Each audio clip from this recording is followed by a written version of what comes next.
guess I'll see you in the movies. I guess I'll see you in the movies. Welcome in, everyone, to another episode of Chicken on Stick every Friday, where we review a new movie we saw last night and then tell you if we think it's worth seeing this weekend. Unfortunately, we have an empty chair here currently because Maggie's still getting ready. So she'll join us eventually, so we'll just kind of start the kind of boring beginning portions that we usually talk about.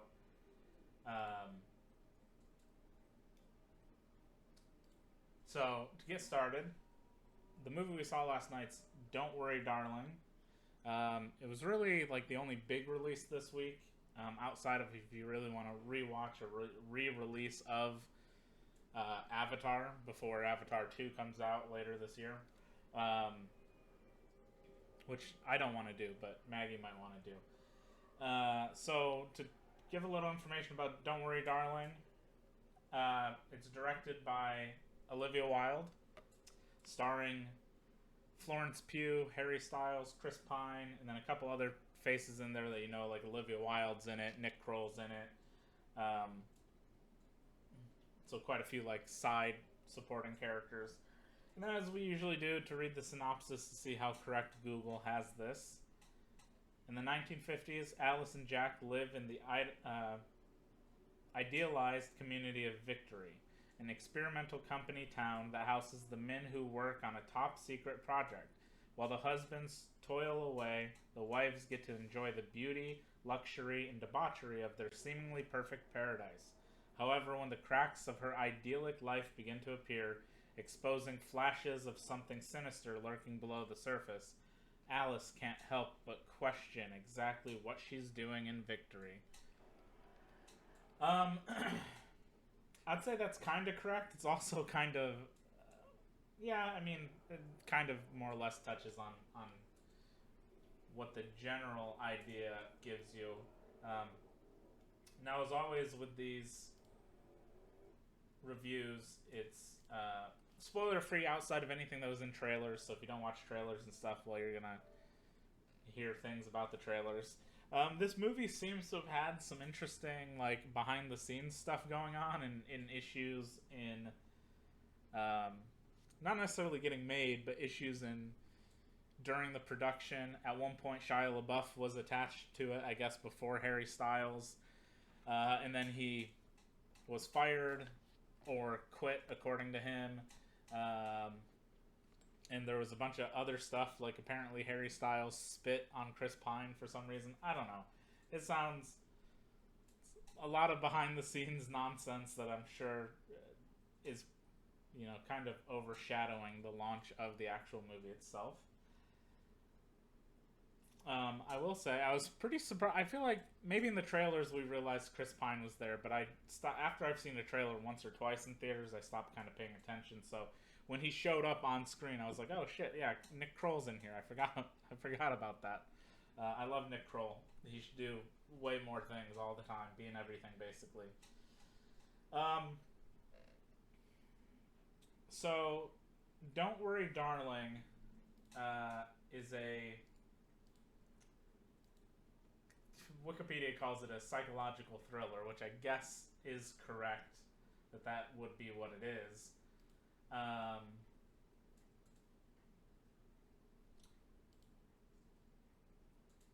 Now, this is Olivia Wilde's follow-up to from 2019. She's done a couple short films that she's directed, but her last directorial movie, full-length movie, was Booksmart in 2019, which we both absolutely loved. That movie's fantastic. So with this being her follow-up, it's quite a bit different because Booksmart's obviously a coming-of-age comedy, and this being a psychological thriller was interesting. All of the trailers for this looked interesting, though kind of samey. Like type of movie you've seen before, where there's like this picturesque family, this life that's just perfect, but really there's something else going on, and what is that thing, and now you're along for the ride to figure it out. The movie comes in at just over 2 hours long. It's like 2 hours and 3 minutes or something like that. And I will say that is about 45 minutes too long. The movie's way too long the for what all's there. Is I guess the best way to say it. It's hard to always think. I've said this before, but it's hard to think of like what specifically I would cut out of this movie to make it shorter and make it feel like it's paced better. But it does feel kind of like a crawl in the beginning, sort of a snail's pace to start with. And it's one of those moments where there was a point while we were watching the movie where Maggie said something. I forget what it was, but she's like, "There's still a lot of movie left," and I was like, "No, there's not." And I looked at our phone, and there was still an hour left of the movie, and I was like, "Oh my god, never mind. There is a lot left to this movie," which seemed crazy to me because the first half is a lot of build up with sort of like fluff and no real sort of substance, whereas the second half actually feels like things are progressing and whatever. So the central sort of point to the story is we have Florence Pugh as Alice Chambers, Harry Styles as Jack Chambers. They're a married couple who live in this 1950s looking era city, or not even really a city, a town that seems to be out in the middle of a desert, and Harry and all of the men work for this company. I don't think they ever say what the company is. I think it's just called the Victory Project, but the name of their town is also Victory. So, but the CEO or the head or the boss of the company is Chris Pine, Frank, who kind of runs everything, and apparently he's just he's this genius, and they're working on something that's super important, but it's top secret. Nobody can really talk about it. And then slowly, you're kind of drip fed that maybe things aren't as peaceful or perfect as they look, and then the whole point is just like, what's really going on? And I would say that I do think, first off, I think most people I think would agree that the aesthetic of like 1950s look is sort of like what you, if you were to think of like the idealized, and that's probably, you know, propaganda and advertisements and stuff back then of like the perfect life is all like 1950s father, husband, wife, a couple kids, whatever, picket fence, all that sort of stuff, cool ass looking cars, all the really good stuff, you know. But things obviously start to unravel. There's weird rules in the town, like all the husbands, right off the bat, there's things that just seem off, even though they don't seem off to Alice or the other wives that kind of live there. There's things that just don't quite seem right. And it's supposed to be, you know, the town's so perfect, everything's so perfect, but there's these weird things that are just like, that seems almost like too perfect. Like all of the husbands in the morning to go to work pull out of the driveway at the same exact time and drive off to work, and all these other weird things. Like there are rules. You can't go past this certain street. You can't go up to the main headquarters or whatever. So there's all these rules and things, and then slowly, kind of like it says and what you see in the trailers, is she starts to, as the synopsis put it, see cracks or find cracks or whatever. She starts to realize that there's something wrong, and you're trying to figure it out. And as the story goes on, I think it's pretty generic. It's pretty cookie cutter. I mean, I can't tell you like an exact story that I know, like that I could relate this plot directly to, but I've seen this before. whether it was like maybe a Black Mirror episode, Twilight Zone, or some other movie that's very similar to this in plot, the way that it goes feels predictable, and there's a part to it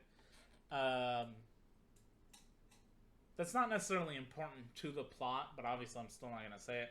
But there's a point that I caught on to instantly. I thought it was kind of strange that something that didn't happen, that is in like some of the advertisings and the synopses that say this certain thing, that I thought was kind of a strange sort of thing. So in my head, I quickly was like, you know what? I bet this is happening. And I would say I was like 70% right. There's a little bit more to it that I wasn't expecting, and I don't think anybody would be able to accurately sort of predict.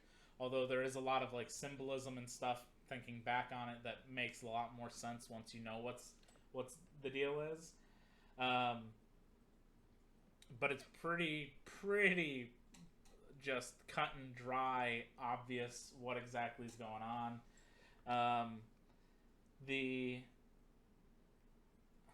acting and everything's fine in the movie. Like the production design, whatever. I do like the 50s look, and the homes are all set up and interesting looking. All these really nice cars. The town itself is interesting, which again, when you think about it, makes way more sense with the plot and everything as to what exactly is kind of going on. And then again, I always like Nick Kroll. So even though he's probably only got a handful of lines in this movie, I like seeing Nick Kroll in everything. And Chris Pine is pretty great in this movie. I think he plays the role of like this super idolized boss,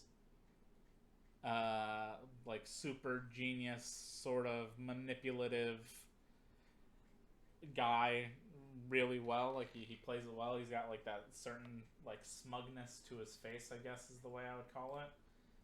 And really, Florence Pugh and him are obviously standouts. Everything is on the shoulders of Florence Pugh in this. She's great in everything that I've seen him in. Something like Seconds. I don't know what Seconds is, so I'd have to look up to it or see it to know for certain. I was trying to think of... I'm always trying to think of like what...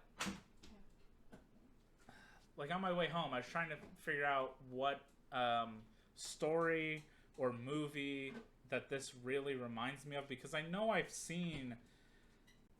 Like, the story's just so generic. You've seen this story before, but obviously every tale, and again, this goes back to like Twilight Zone, Black Mirror, whatever, you know, where all the stories have like these weird twists to them or whatever, that oftentimes they'll repeat stories, but there's like a strange little twist to it.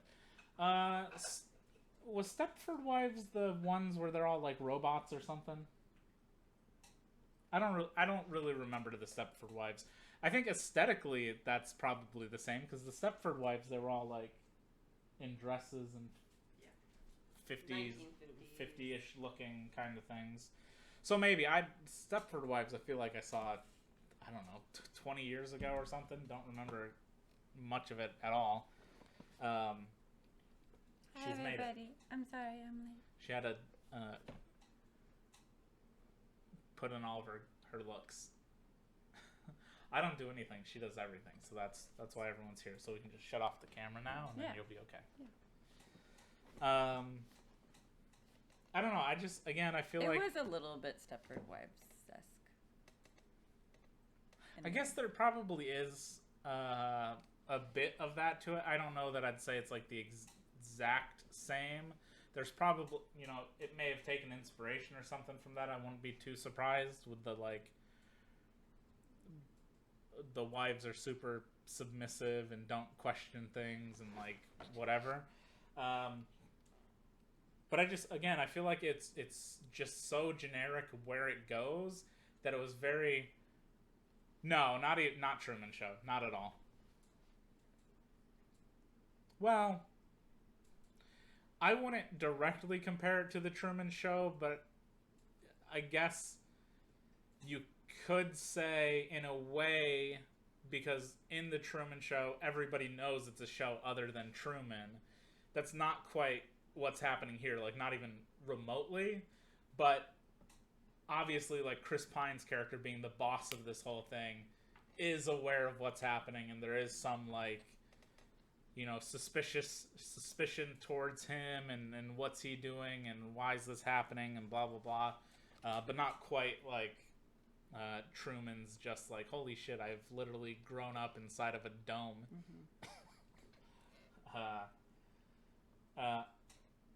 Dita Von Teese was in this? Yeah. I didn't even... Wait, was she the pregnant one? No, she wasn't No. the pregnant one. Who was she?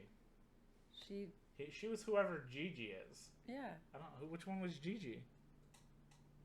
The one that looked like Dita Von Teese? I don't know. That's what I'm saying. The only one I can think of was the pregnant one. I don't think that was her. I mean, I would Google it, but if I Google Dita Von Teese, it's going to be a bunch of burlesque pinup stuff. So I didn't know that. I guess I feel like that's got to be who she is. I almost got to see her in person once. But when I got there, I had an anxiety attack. Are you sure she wasn't? Because she, in that picture, she kind of looks like the one who was the pregnant lady. And that would, I feel like that would make a little bit more sense because she did get a bunch of additional, like, screen time, I guess. I don't know. I don't know. She definitely wasn't the like new family who moved in. Definitely wasn't that. I don't know. That's interesting. I don't know that. Caught me off guard. Okay, I don't know. I've been talking about the movie. You talk about the movie. Your turn to share. I will say, I didn't say this at the beginning. I meant to. I think, what movie was it? There was a movie a few episodes back where she liked it way less than I did, and by way less, I think she gave it like a 4 and I gave it a 7 or something, which isn't like a huge difference in opinions, but clearly I enjoyed it more than she did. I think this might be a very similar outcome. I think she probably liked this movie much more than I did. Would be correct. I loved it. Did you? I thought it was fantastic. I know a lot of people have said that it was predictable and that they saw stuff coming, but I didn't know where it was going. I would not believe anybody if they said they guessed 100% where it was. It's hard to say. If I knew somebody who was like really into films and has seen like tons and tons of movies, like maybe if Nacho or maybe if J-Rad or something had said, oh yeah, I saw that it was this, I might believe them because they've got such expansive knowledge that it could be very possible that they've picked up on some of the like symbolism that was going on to make more sense. But I would be hard pressed to believe anybody guessed it 100%. I figured out, I was like, I bet you this is happening. And that was happening, but there was more to it than I was able to like pick up or think about. I don't know. I really enjoyed it. I want to watch it again. Well, talk about it then. Talk about what you liked about it so much, because I've already said that it was like 45 minutes too long. No, I think it was... I mean, it was a little bit long, but I feel like I got out of it what I was hoping that I would. And I had really high hopes for this movie just because I love Florence and I love Chris Pine. I love like all the people that are in this movie. Go on, tell him you love Harry Styles. I love Harry Styles a little bit. He's not bad.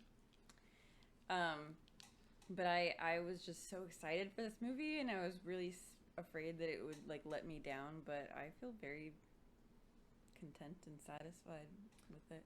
Okay, I'm gonna go on record right now and say that whatever movie it was that we didn't agree on, where there was like it was the first like really big gap between our ratings. I'm gonna go out on a limb and say before we get to the ratings, hey, Ola. that this is probably gonna be the biggest rating gap between. I believe it. between us. I believe it. Hello, Olag. Okay, keep going. Tell us why you love the movie. I loved it. I thought Tell us all about it. I thought it was twisty. I made a point in my brain not to try to do like the figure out what the ending's going to be in your head now kind of thing. To be fair, I don't intentionally do that. I never sit down for a film and go, I'm going to figure out what this is before it happens. You are wrong. It just happens to be while we're watching the movie, like as it's playing, my brain just goes, to be fair. Yeah, to be fair. My brain just goes, automatically it just goes, I bet you it's this. Like, I do that sometimes. It was maybe in like the first 20 minutes or so that I probably went, my brain went, hey, they didn't do this thing. I bet you this is happening. Yeah. And then that's what it ended up being. I never sit down going, I'm going to figure this out before it happens. I have to know.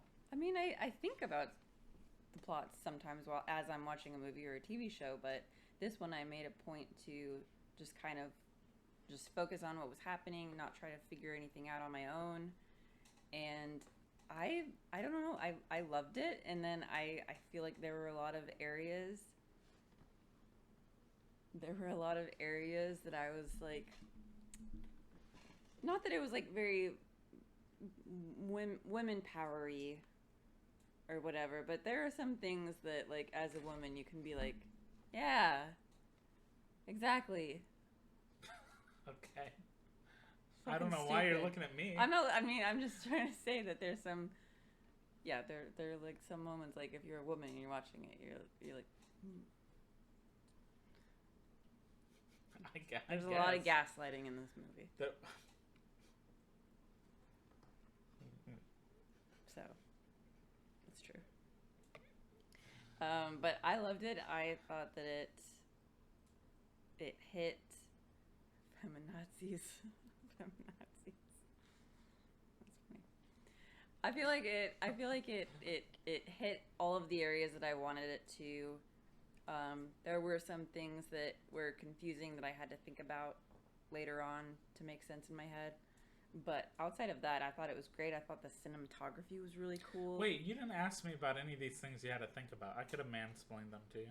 Yes, I'm sure you could. Mansplain. You and your woman power, whatever. It's contagious.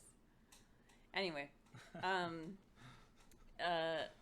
thought at least with like the Woman King, even though I didn't necessarily really love that movie either. At least they were like badass, strong warrior females, where it's like, yeah, okay, I understand that. Yeah. I don't know. Well, that was a true story, and this is not. Yeah, but the true story of the Dahomey is really shitty, and unless you want to like break your heart eyes about the Woman King, don't look it up, because they were terrible people. It turns out. Anyway. What do you mean? Don't say that. They were huge into the slave trade. It's how they made all their money for their kingdom. They did do that. That was very unfortunate. Yeah. Kind of. But anyway, I thought like a lot of the shots.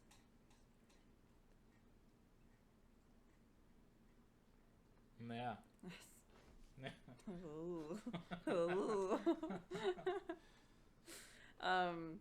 The cinematography was really cool. A lot of those shots I thought were very well done. Like where the camera was. And I don't know. The perspective that you got, I thought it was really cool. I don't know. There wasn't much of a score, so it didn't really have. I mean, there was some music that made sense, but it wasn't a very. I don't know. Not a lot of music in the movie, which I always appreciate, but. Oh my god! I just read something. Keep going. What? I just read that according to Olivia Wilde, the sinister character Frank, which is played by Chris Pine, was inspired by psychologist and author Jordan Peterson, who she described as a pseudo-intellectual hero to the incel community. Jordan Peterson is a guy who goes on to a bunch of things and is always He'll like debate or talk to. He'll go on like shows where there's a bunch of women who are talking about like equality and all this stuff, and then he'll be quick to go, yeah, but do you want to be a construction worker? 90% of construction workers are men. So if you want equality, then women have to start wearing hard hats and blah blah. And like that's his whole thing. And then he'll tell you like, I only eat meat. That's my whole diet. I don't eat anything else. He doesn't sound like that. That was like my Ben Shapiro impression Yeah. while doing Jordan Peterson. But He sounds basically, like a piece of shit. they both are. So whatever. You have a dot in the middle of your head. I don't know, Sorry? you scratched yourself. I got married or something? Is that what? That's simple. Is that when you're married? I think so. Oh, you got it. What did you do? I don't know. It's not... I got it. Get back to the movie. You're welcome. Anyway. Jordan Peterson does sound weird, but he's not like as bad as Ben Shapiro, who's like a Top high tier. octave voiced guy. Top tier asshole.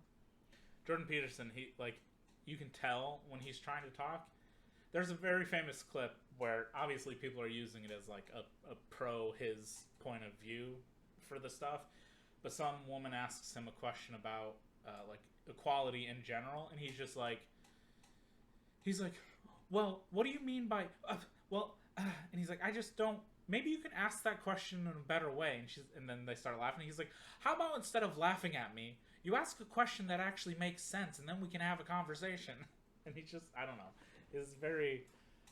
You can just tell he thinks super hard before anything comes out of his mouth, which is probably smart, because if he was just saying shit off the top of his head, probably wouldn't have as much of a following as he does. Probably not. Or he'd just be like, whatever. Oh, okay. Enough with the political stuff. Let's move on. As you're saying. As I was saying, I very much so enjoyed the movie much more than you did. And I am probably going to watch it over the weekend again at the theater. You can find something else to watch. Probably. There's a number of movies out there. I don't know why you want to see it again. It's way too long. It is way too long. It's a solid 2 hours and 13 minutes. Is it 13 minutes? I thought it said 3 minutes. No, I thought it was 13. No, it's 3 minutes. It's 123 minutes. I was close. If it was 133 minutes, I'd been like, God, it's 50 hours too long. 50 hours, 50 minutes too long. I don't know. I think it deserves a second watch. What you were saying about like the cinematography and stuff, I don't know that I necessarily agree with that. I don't feel like it did anything too amazing. I think the set design and production design looks good because it's again that like 50s aesthetic that's drilled in everybody's heads since like the 50s of like, this is what the perfect life looks like, and everything is just everything's stylized in such a way that it's like appealing to the eyes and everything. It looks cool, whatever. But that's about it. I don't think anything's done that's necessarily amazing cinematography wise. It's not, reinventing the wheel as far as like some of those scenes go, but there are certain shots, like there's a car chase, and there's scenes where she's put in weird situations that I think that the way that is shot is very artistic and cool. Like, I thought that car chase scene was pretty dope. Agree to disagree. Sure, agree to disagree. I like them. I don't know. What else do you have to say about the movie? I mean, Florence Pugh obviously she steals the show in whatever it is that she's in. So, like, even if this was, like, the worst movie, Florence Pugh was still really, really great in it. Like, she puts everything into her acting, and she makes whatever it is that she's doing very believable and neat. So, I mean, if you hate the movie, you still can't take anything away from her acting, because she was still great. She's always great and everything. And Chris Pine was really, really good, and he's a very believable asshole. I can see it. I really enjoyed it. I would recommend people to go see it. It is a little long, but I'm gonna watch it again. Okay. Well, I don't think it's worth going out to see. I feel like unless I mean, obviously, if you're ever interested in something and you're kind of on the fence for it, the only things you can really do are either look at like a Rotten Tomatoes score and be like, okay, well, the general consensus for critics is this, audiences is this, and base it on that. If maybe you think it might be worth going to see because it's got like really high ratings, or not if it's got lower ratings, or watch a trailer, and if it looks interesting to you at all, go see it. Gold is gold, Oleg.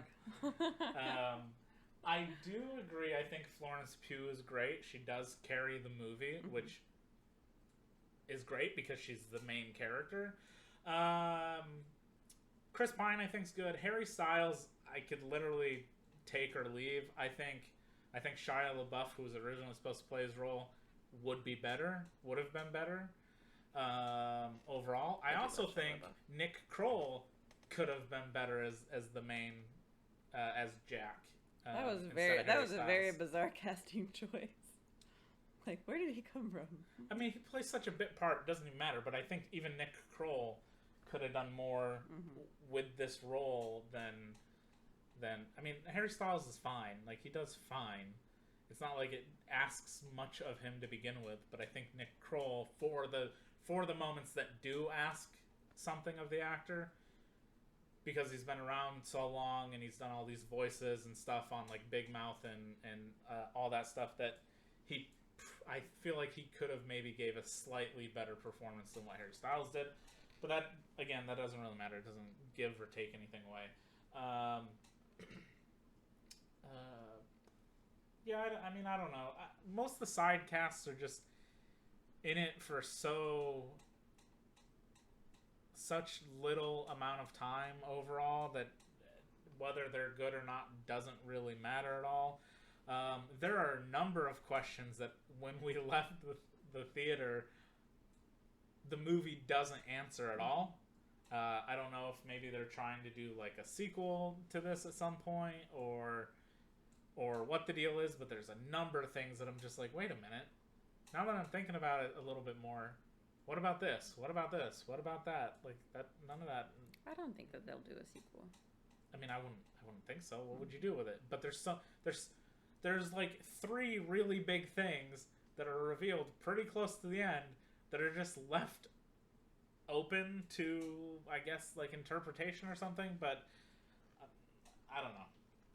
I do think the last hour is much better than the first hour, because again, the first hour moves at a snail's pace, and it does feel like it kind of is like a little bit repetitive in what it's trying to get to, and it's like, okay, we know that something's happening, like let's move along and actually get to that point instead of having these like start stops over and over again. It's like somebody notices something and then on to the next thing, and then eventually it's just like, well, here's the one big thing finally, and it's like, well, we could have got here like 20 minutes ago, and the pace would have just been better overall.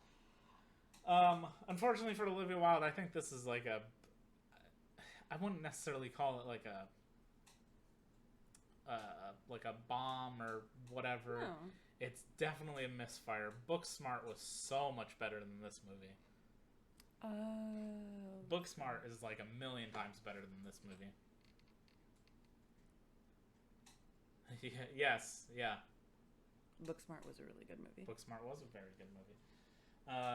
So, I don't know if I should go first or if I should let you go first. I'd like you to go. No, I think you need to go first. I think you should go first. I don't think you want me to go first. I have a feeling I know where this is going to go. The worse it is, the longer it feels. Right. And that's what I said. I don't know if you heard that earlier, but literally at one point I looked at her phone because something was happening, and she was like, no, there's still a lot left to this movie. And she's done that before, and I'm like, no, there's not. And then we look at the time and it's like, there's maybe like 10 minutes left. So I was expecting the movie to maybe have like 20 minutes left, and there was still an hour left in the movie. And I was like, holy shit. This really is going at a crawl. For me, the positives are very little. I think Florence Pugh's great. Chris Pine's great. The central cast is all fine, although none of them really are given anything spectacular to do. Visually, I think it looks pretty good. Again, the cinematography, whatever you're talking about, I don't know about that. For the bad stuff, again, it's very poorly paced. It's extremely slow. It's about 30 minutes too long. It's very predictable, even if you're not necessarily going to get the exact thing that's coming. It's very easy to kind of figure out. It just feels like it doesn't do anything new for this sort of genre, and you're left with more questions than you necessarily have answers for at the end of the movie, which isn't always the best way to leave things, because again, there's quite a few reveals towards the end that are kind of like, here's this, here's this, here's this, and then you get no answer, no explanation, nothing. They just, okay, that happened. Why? Okay. And yeah, I mean, Dita Von Teese is in it, apparently. That's just hilarious for me, for me to see that. I find that funny. I would not suggest going to see this movie this weekend. I think if you're really wanting to see, if you really, really want to see this movie, I would tell you to go see any movie you actually want to go see. But if you're not really wanting to, like, if you only want to go out to a theater and pay for a ticket for something that's really worth seeing, this is not it. You can wait for streaming or rental for this movie easily, and then you could even watch it, if it comes with like Netflix or something, you can watch it at 1.5 times the speed, or maybe even double the speed, and maybe the painfully slow pace won't be a problem then. But for me, I give it a 4 out of 10, or a 2 out of 5. It's not a good movie. Good acting, bland, generic story that just doesn't work. Couldn't disagree more. Yeah, she's about to give this thing a 9 or something crazy. I give this movie an 8 out of 10 eggs. I thought it was clever. I thought it was fun. Wait, it wasn't. I thought it was twisty. It wasn't. I loved all the acting. And you don't know anything about anything. Oh, well. So that is now our biggest discrepancy point-wise, I think. I loved 4, 8... I thought it was great. Or how? That's a 8. That's a 4 out of 5, 2 out of 5. How you think that's not original is beyond me. It's not. It is. That is not even close to original. What was to me? Oh my god! No, it's. You've seen this story before. I guarantee. Not this story. I guarantee it. Not this specific story. No, it's not a horror movie. It's definitely a psychological thriller. Yeah, psychological. It's definitely a thriller, but there's no real. I don't know.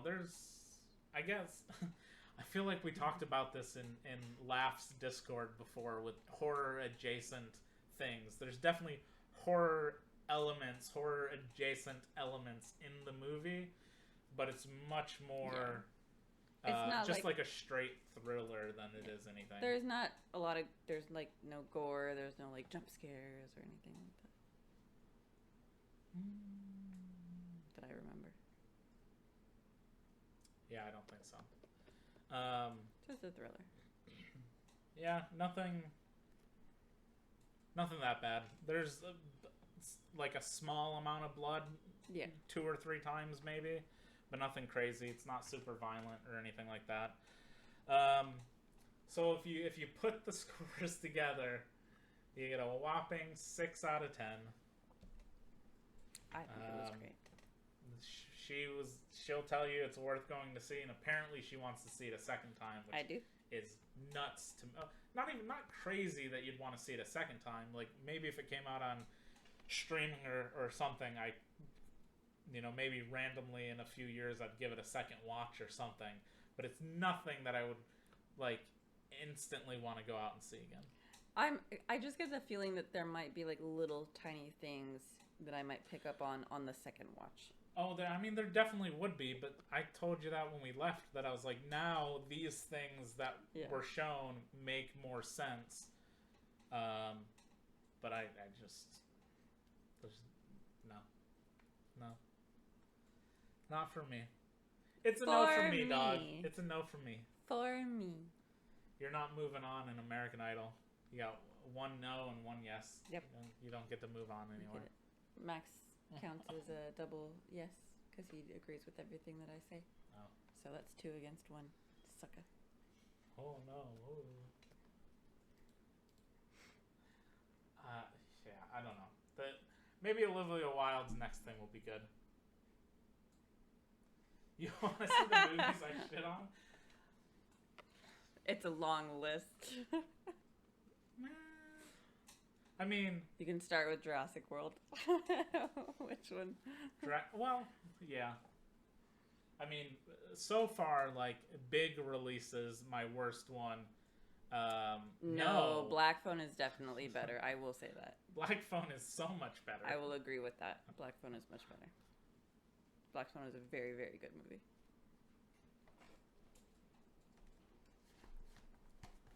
Speaking of.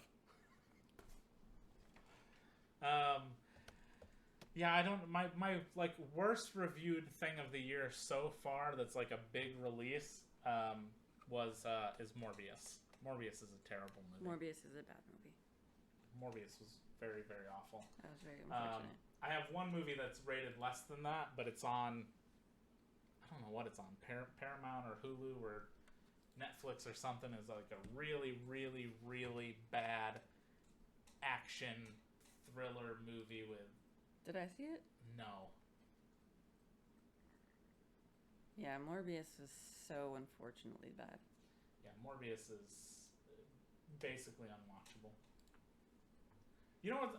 The one thing I found hilarious in Morbius, and I hope somebody has done this or does do this, is Morbius has so many slow-mo shots in it. I bet if you were to... you'd have to speed up those scenes, obviously. But if you sped them up to match the timing or the pace that the rest of the film plays at, that movie's probably like barely an hour long. It's so bad. Which is so sad because I love him so much. Yeah, my worst reviewed movie of the year is A Day to Die. That's what it was called, A Day to Die. A Day to Die was horrible. Oh, actually, I have 2 movies rated worse than Morbius. A Day to Die and The Ice Age, The Adventures of Buck Wild or whatever. Both of those movies are so horrible. I didn't see those. So horrible. No, because they're streaming movies and I watched them. They're just god-awful. I don't know what else I really shit on. Jared Leto is such a good actor. Like, I think that they did him dirty in that movie. When's the last time he was in something where he was really good? Requiem for a Dream. Okay. Oh, no, Dallas Buyers Club. Uh-huh. And how long ago was that? A couple years. Yeah, maybe like 10 years ago or something. Maybe like 8 years ago. He's a cult leader. He certainly looks like a cult leader. It's been a long time since he's had like a really good prominent role. He got an award for he got an Oscar for Dallas Buyers Club. Yes, and then that's when everybody started being like, "Wow, he's a really good actor. He can do really good." And then he did Joker, and it was a bad Joker. And then he was in like the Gucci movie doing like a weird ass accent. And he's horrible. It's awful. I forgot about that too. Morbius is terrible. Like he's done. I'm sure he's done 1 or 2 things which were kind of fine in between or whatever, but most of his big stuff has been just really bad, and then because of the Joker thing, people realize he's a fucking weirdo sending like dead rats to people and stuff. Oh yeah, he did do that. It's fucking weird. Yes, Battlefield Earth had that friendly bartender. Suicide Squad was ugh. And I mean, Suicide Squad's like a bad movie, period. It's not necessarily Jared Leto's fault that it's a bad movie, but his Joker, the way they wrote that Joker is just, it's awful. He's awful in that role. Not everyone can be a Joaquin Phoenix or a Heath Ledger. So I will say, this movie, where did I place this movie? This movie, Requiem for a Dream really is a good, terrifying movie. Out of the 102 films that I've reviewed and listed so far this year, Don't Worry Darling currently sits at a nice 85 out of 102. That's not fair. That's not fair at all. You know what's funny? Jurassic World Dominion is at 75. Oh, it's, right. It's 10 places higher. Okay.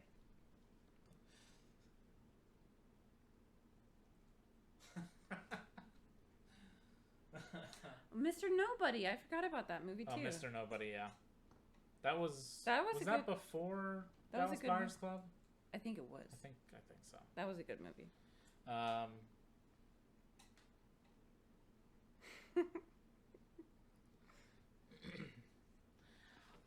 There are parts to Suicide Squad I really like. I thought Suicide Squad was good. It wasn't amazing, but I liked it. Suicide Squad or The Suicide Squad? The one with Will Smith or without Will Smith? I don't like him anymore.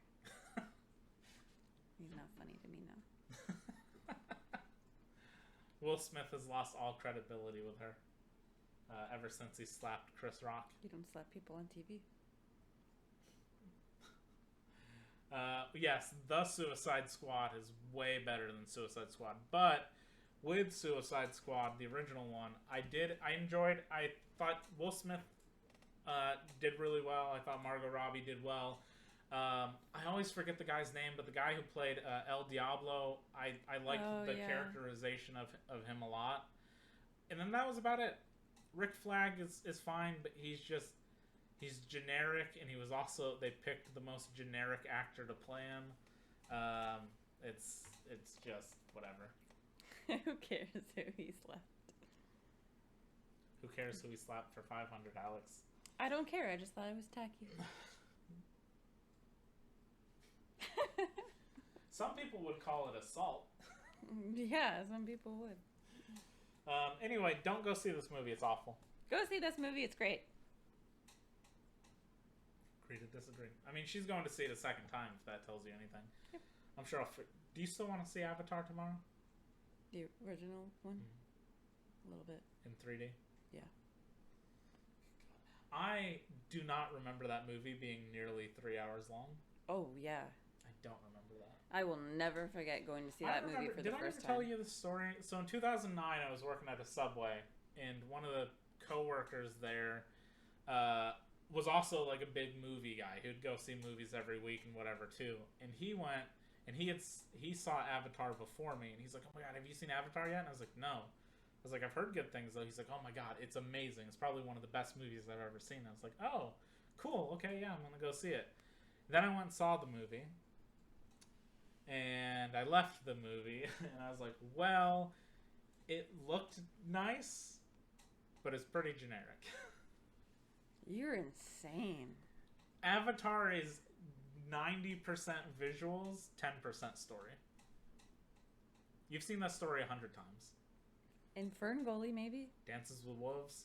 I never saw that.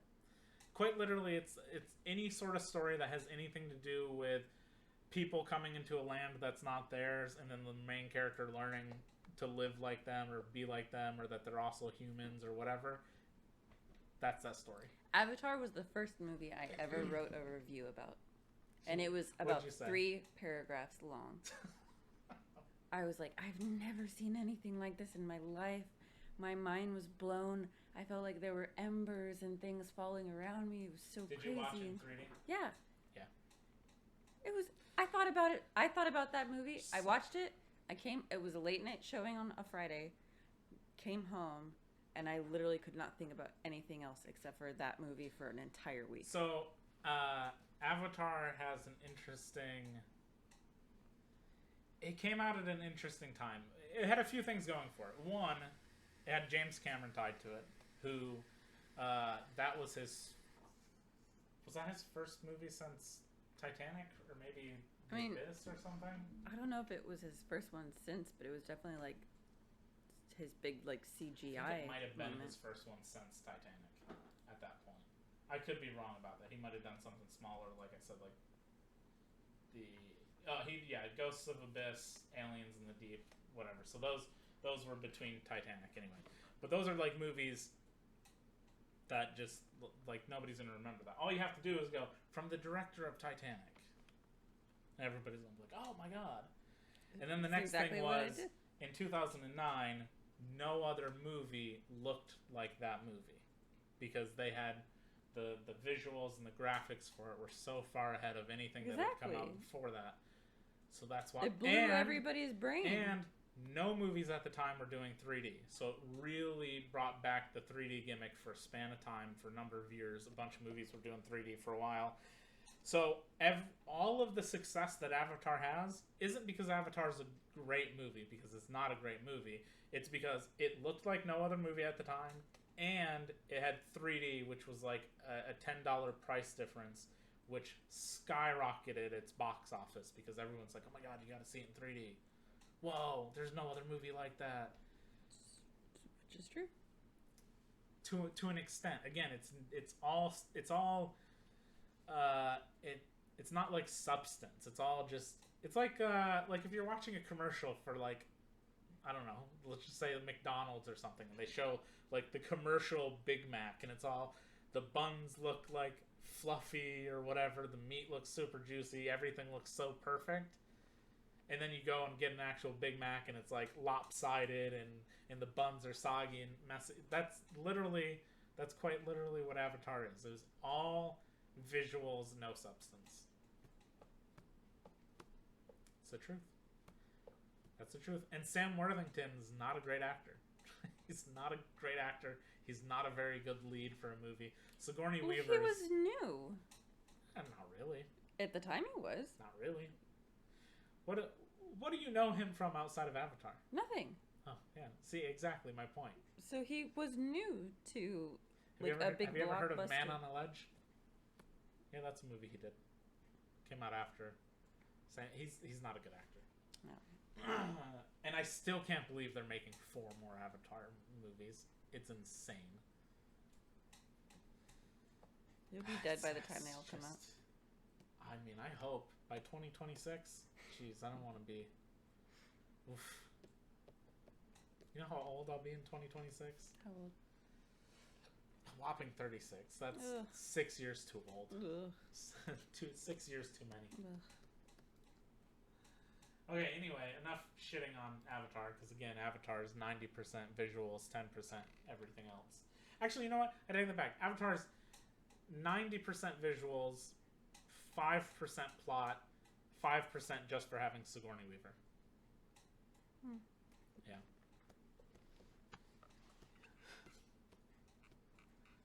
James Cameron, oh man, he could be doing just something better than Avatar. I don't know why he's doing 4 Avatar movies. 4, I can agree that that's a little excessive, but they're groundbreaking. They're incredible. 2, 3, and 4 are not going to be groundbreaking. Not even slightly. What are they going to have? Slightly better graphics than everything else that's come out? Probably. Cool. It's going to look slightly better than everything that Disney has done with anything in the MCU. Cool. It's going to look slightly better than like a Pixar movie, but Pixar movies are more cartoony looking. It's just only going to be slightly better looking than any of its contemporaries. Now they actually have to provide a good story. And if they don't have a good stories, the visuals are not going to win anybody over this time. And that's just the truth. Okay, anyway. that we kind of went off on a tangent there about Avatar. You did. I didn't. She's gonna be seeing Avatar. Next week. Next week's gonna be a weird one. We have a couple things next week that we could talk about. The Monsters movie comes out on Netflix Tuesday, I think, or whatever the 27th is. Blonde, the Marilyn Monroe movie, comes out on the 28th, which that's going to be a very interesting one to see. Very excited for that. Smile comes out next week. Bros comes out next week. And then, of course, Hocus Pocus 2. Hocus Pocus 2 we won't be talking about because she's going to be doing a watch show with a friend who's coming over. That's why she's wearing her Hocus Pocus thing. I've got my shirt and my pants. I'm almost maybe tempted next week to, after we end, since you guys will be at that point probably won't be wanting to watch it, maybe streaming Hocus Pocus 2 in Discord if anybody wants to join and watch that, possibly. Who knows? I would assume next week is either going to be Smile or Bros we do a review about. Smile, not really looking forward to it. I don't have good expectations of it. Fine, I guess. It guess. looks hokey. Bros, I'm interested in because I really like Billy Eichner. And is it Bowen Yang? Bowen Yang's in it, yeah. So that looks pretty interesting. I expect The Munsters to be terrible. I'm already hearing it's really bad and Rob Zombie's worst movie he's ever done. And then Blonde, I'm just morbidly curious about because there's a vaginal POV shot in the movie, which I'm not looking forward to that part. I can't even wrap my head around what that's gonna be. I don't know what that means. So we'll be back next week, most likely, unless plans alter or something. Because next week is Hocus Pocus Day, so we're gonna have Hocus Pocus Day. We're gonna have snacks and everything's gonna be decorated for Halloween, and we're gonna have just a little viewing party. Blech. It's gonna be great. So we will see everyone next week for whatever movie we do next week. So wait, she's gonna get Max. We usually don't raid anyone, but I'm just gonna raid someone because he is on. So we're gonna go over Laufenstein playing some Cult of the Lamb. Love Cult of the Lamb. It's great. He also likes movies, so he's a cool dude. So thanks to everyone, Olag, Nacho, Integral, everyone for coming by, hanging out for a little bit, chit-chatting about some movies. Here comes Max to sign off. Cult. Yeah, that's right. So goodbye, everyone. See you next week. Goodbye. Game over.